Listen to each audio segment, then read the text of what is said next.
નમસ્કાર મિત્રો, આપણું જે ગ્રુપ ચાલે છે શ્રી માનસી લગ્ન ઇચ્છુક પરિવારનું જે ગ્રુપ મિત્રો, આપણા સમાજમાં અમુક મેરેજ બ્યુરો ચલાવનારા એજન્ટ લોકો એ આપણે કહી શકીએ કે આપણા જ ભાઈઓ અને બહેનો જે ગ્રુપ ચલાવે છે એમાં સંપર્ક નંબર ન આપવાથી ઘણા બધા લોકો મને સંપર્ક કરવાની પ્રયત્ન કરે છે. જોકે આપણું 2 ગ્રુપ ચાલે છે જેમાં 2000થી પણ વધારે લોકો છે.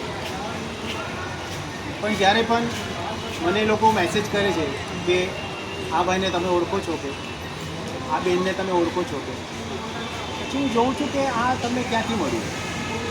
કહેવામાં આવે છે કે અમને બીજા ગ્રુપથી મળ્યું છે. આજની તારીખમાં કોઈ પણ બીજાના મેરેજ બ્યુરો ગ્રુપમાં નથી. જ્યાં પહેલાં હતો તો પણ એ જે ચલાવનારા એડમિન છે એમને મને રિન્યૂ કરવાનું કારણ ઘણા હશે કે મેં એમને એ જ વસ્તુ કહેતો હતો, સંપર્ક નંબર આપો. આજે તમે કોઈના પણ ફોટા જોઈને સંપર્ક નંબર જો માંગવાની તમે કોશિશ કરો મળતા નથી. એનું ઘણા બધા કારણ છે. આજે રાહ ચાલતા જો રસ્તા પર હું કોઈને પૂછું યા કોઈ પણ એરિયામાં જઈને પૂછું યા તો ઓફિસમાં જઈને પૂછું કે ભાઈ આ ફલાણા માણસનું સંપર્ક નંબર આપો, અને સંપર્ક નંબર વગરનું તો તમે શું ઇન્ક્વાયરી કરશો. હું એમ પણ નથી કહેતો કે આપણા સમાજમાં જે ભાઈઓ મેરેજ બ્યુરો ચલાવે છે, જે બહેનો મેરેજ બ્યુરો ચલાવે છે, એમને ગયા 5-6 વર્ષમાં એક બાયોડેટા આવે છે. અમુક જગ્યાએ લગ્ન થયા પણ હશે, પણ સેમ ટુ સેમ બધા એકને એક જ આવે છે. તો આપણે શું 10 વર્ષ પછી લગ્ન કરવાના, 15 વર્ષ પછી લગ્ન કરવાના, 20 વર્ષ પછી લગ્ન કરવાના, 5 વર્ષ પછી લગ્ન કરવાના?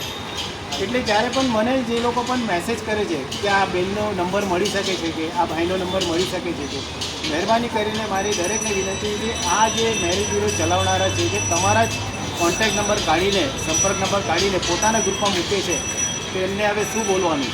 તો એવા કોઈ અપશબ્દ બોલવા નથી માંગતો, પણ બહુ જરૂરી છે આજની તારીખમાં મિત્રો કે સંપર્ક નગર વગર આજે જો મેં બેઠો છું, મને કોઈ એડ્રેસ પર જવું હોય હું કેવી રીતે જાઉં વગર સંપર્ક નંબર? આપણે કહીએ છીએ કે જ્યારે વરસાદ પડે ત્યારે જ આપણે છત્રીનો બિઝનેસ કરી શકીએ છીએ. હું માર્કેટિંગનો માણસ છું એટલે કહું છું.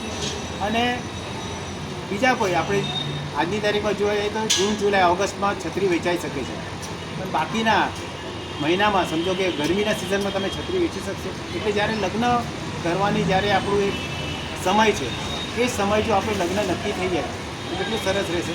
એટલે મારે દરેકને વિનંતી છે કે જે લોકો તમારા સંપર્ક નંબર કાઢીને પોતાના ગ્રુપમાં મૂકે છે એવા લોકોની પાસે જતા કેમ છે આપણા સમાજના લોકો?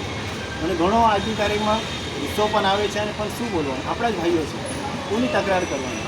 એટલે મારી દરેકને વિનંતી છે કે જે પણ ભાઈઓ આજે જો મારા દીકરા કે દીકરી એ લોકોનું જો સંપર્ક નંબર કાઢીને જો પોતાના ગ્રુપમાં મૂકતા હોય અને મારા દીકરા દીકરીને લગ્ન ન થવા માટે આ લોકો આવા પ્રયત્ન કરતા હોય તો ખરેખર હું એમના ઘરે જઈને એમને બરાબર એમને સબક આપવાનો મારો એ ઈરાદો છે.